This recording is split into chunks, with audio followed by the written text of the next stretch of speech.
A Toolbox production with Baba Yaga Pictures. A toy play presentation of RJ Palma present. Crash Star Season 11.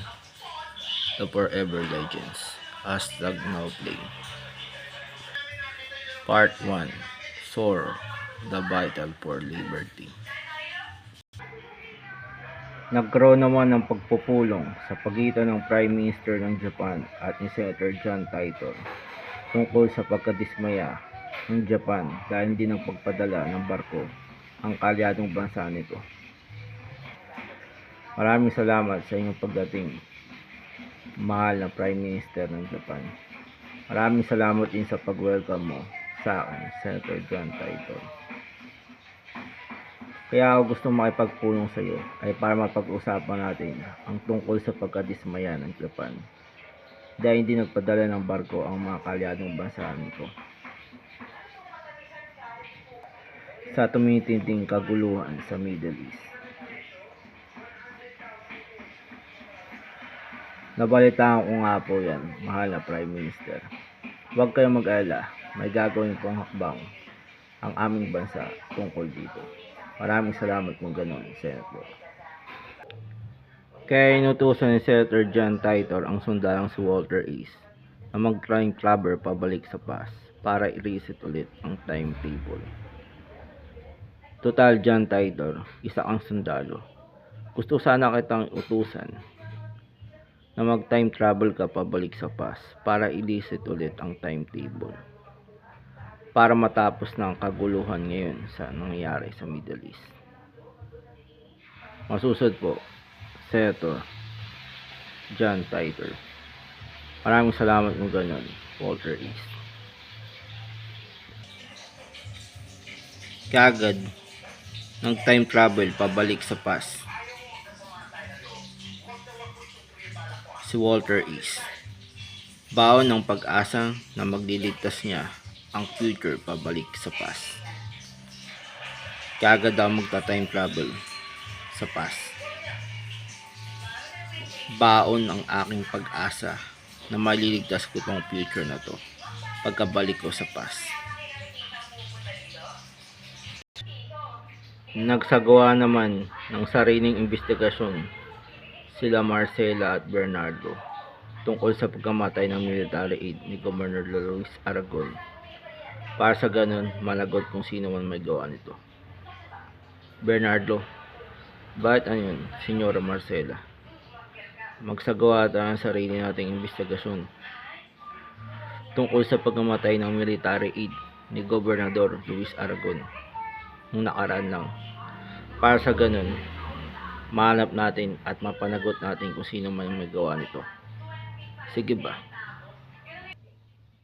At nagsasagawa naman ngayon ng practice shooting ang mga tauhan ni Lieutenant Horacio Perlaez nang makabalik na sa barracks ang inutusan niyang assassin na itumba ang AD camp ni Gobernador Aragon.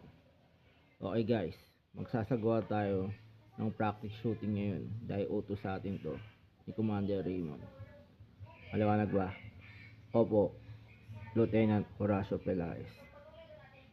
Kayo pa ng dalawang assassin na inutusan ko para itumba ang AD camp ni Gobernador Aragon. Nakabalik na pala kayo dito sa barracks.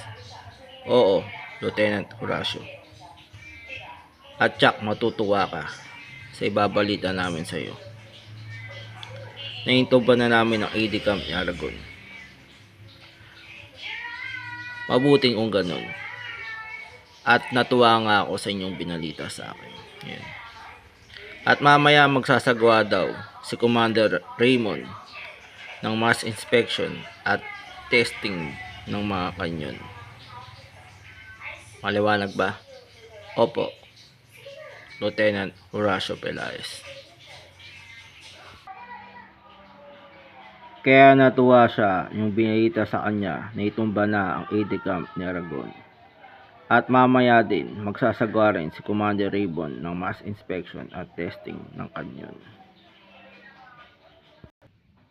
Napadpad naman si Walter sa bayan ng San Rafael after na mag-travel mula sa past.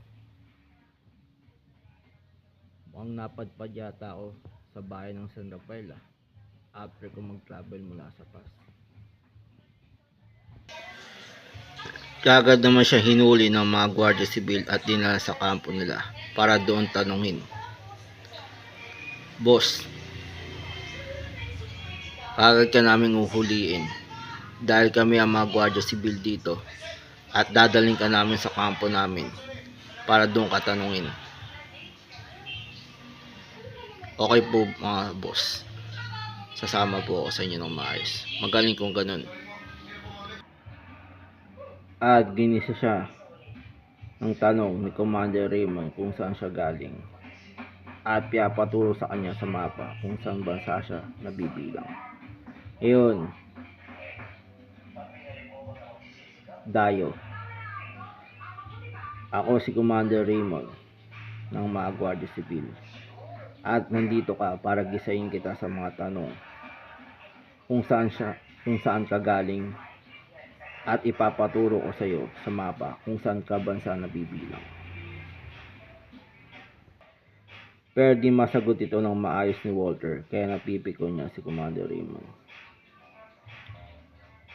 Yung mga simpleng tanong ko kanina sa iyo, Dayo, ay hindi mo masagot at mukhang napipiko na ako sa iyo. Kaya inutusan niya sa mga tauhan niya na dalhin ito sa isang kwarto at doon ikulong. Commander Raymond, pinatawag nito kami. Oo, pinatawag kita Sargento Garcia para iutos sa iyo na dalhin mo sa isang kwarto at doon mo ikulong ang dayong inaresto kayo ng mga tauhan natin sa may plaza. Masusunod po, Commander Raymond. Nagsuggest naman si Lieutenant Horacio kay Commander Raymond na dalhin na lamang ito sa zoo at doon ipakain sa mga lion at tiger. Commander Raymond, ano yun, Lieutenant Horacio? May sasuggest sana ako sa iyo tungkol sa Dayo. Ang maganda natin gawin dyan sa Dayo ay dalhin na lamang ito sa zoo at doon ipakain sa mga leon at tigre. Mukhang nagustuhan naman ni Raymond ang alok sa kanya ni Horacio. Mukhang nagustuhan ko yata ang suggestion mo ngayon, Lieutenant Horacio. Maraming salamat, Comandante Raymond. And to be continued.